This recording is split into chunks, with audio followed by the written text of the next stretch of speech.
Saya sambil bilang tidak apa-apa ya Pak Bu. Pada prinsipnya anak itu lahir dengan perbedaan. Bahkan anak kembar pun itu tidak ada yang sama. Betul apa tidak?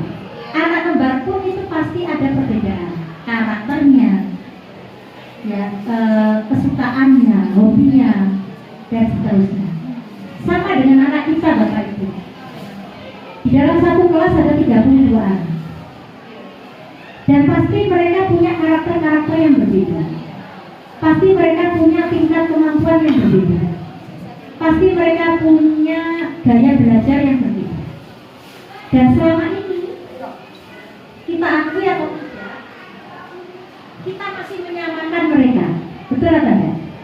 Kita ngajar, pokoknya saya ngajar dengan cara seperti ini, dan bagaimana entah mereka menerima atau tidak, urusan belakang.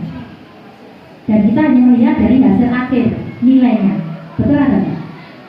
Hasil akhir nilai yang dengan lihat kan, bahwa si A dapat 90, si B dapat 85 dan seterusnya. Itu sebagian besar yang sudah kita lakukan selama ini. Nah, pembelajaran diferensiasi ini Bapak Ibu mengacu pada filosofi Ki Hajar Dewantara bahwa setiap anak itu berbeda. Setiap anak itu punya karakter yang berbeda, punya kemampuan yang berbeda, punya gaya-gaya yang berbeda. Maka kita diminta untuk tidak menyamaratakan anak. Bahwa anak itu punya perbedaan, diferensiasi. Nah, diferensiasi pembelajaran ini bukan berarti kita mengajar dengan 32 cara. Karena 32 anak berarti 32 cara yang berbeda yang kita pakai, bukan. Tidak seperti itu. Namun kita mengajar sesuai dengan kebutuhan anak. Nanti di depan akan ada pemetaan kebutuhan anak.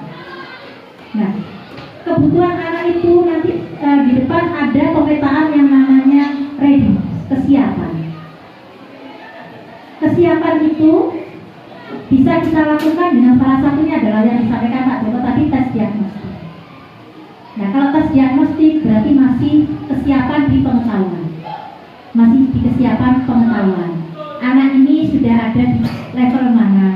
Apakah high, apakah medium, atau masih low? Itu kesiapan dari pengetahuannya. Ada juga kesiapan dari minatnya. Ada juga kesiapan dari profil belajar. Profil belajar ada berapa Bapak Ibu? Kalau tidak salah ada kinestik, ada audio ya, auditori ya Mbak ya, kinestik, auditori dan visual. Nah, kita di readiness itu bisa memetakan minat belajar mereka. Oh, anak ini belajarnya gayanya kinestik, anak ini auditori, anak ini visual. Nah, sehingga diferensiasinya itu ada di konten, di proses pembelajarannya juga, strategi kita, skenario kita, bahwa kita tidak hanya sekedar memberikan ceramah ngajar itu, tidak pakai metode ceramah saja, tetapi bisa juga pakai metode kelompok, presentasi, pakai media pembelajaran berupa gambar, berupa video, dan seterusnya. Itu berarti kita sudah melakukan diferensiasi. Kita sudah memenuhi kebutuhan anak dalam belajar. Bahwa kita tidak hanya pakai satu metode yang untuk anak tertentu saja, tetapi kita pakai beberapa strategi metode yang bisa memenuhi kebutuhan anak-anak dalam keragaman gaya belajarnya tersebut. Misal kita pakai media gambar dan video, berarti kita sudah memenuhi gaya belajarnya anak yang gaya belajar apa? Audio visual. Ya, kita mengelompokkan, membuat anak kelompok-kelompok, kemudian berdiskusi, kemudian presentasi, berarti gaya belajar apa? Kinestetik. Itu salah satu gambaran singkat tentang diferensiasi. Ada lagi diferensiasi, itu diferensiasi proses ya. Ada diferensiasi produk, berarti di penilaian. Berarti misalkan saya memberikan penugasan yang saya berikan tidak satu macam. Saya memberi kebebasan anak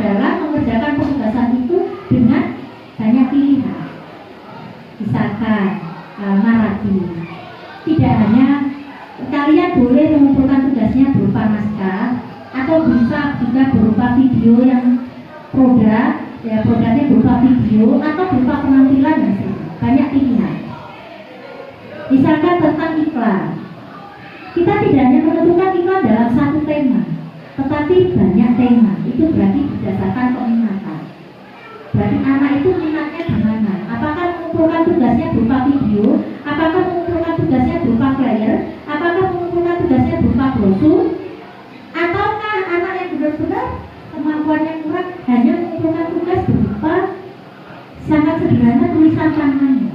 Kita beri kebebasan mereka sesuai dengan minat dan bakatnya. Itu namanya diferensiasi produk, yaitu kepenilaian. Itu secara singkat gambarannya Mbak Ibu untuk pembelajaran berdiferensiasi. Jadi bukan berarti kita menyiapkan 32 metode dan strategi dalam mengajar, tidak. Bukan berarti kita menyiapkan 32 macam soal atas 32 anak yang berbeda, tidak. Menyiapkan 32 cara mengerjakan tugas, tidak. Tetapi kita melakukan pembelajaran berdiferensiasi berdasarkan kebutuhan anak, berdasarkan minat anak, berdasarkan profil belajar anak, yaitu gaya belajar. Itu Mbak, sedikit gambaran tentang pembelajaran berdiferensiasi. Mungkin secara detailnya akan saya berikan next time gitu ya. Karena ini pembelajaran berdiferensiasi saya belum sampai pada penutup, masih dalam tahap hampir selesai gitu, tapi belum. Nanti mungkin aksi nyatanya juga ada beberapa dan juga praktek di kelas. Nanti kalau sudah ada saya aksi nyata praktek di kelas dan saya videokan, nanti saya bagi di kelas.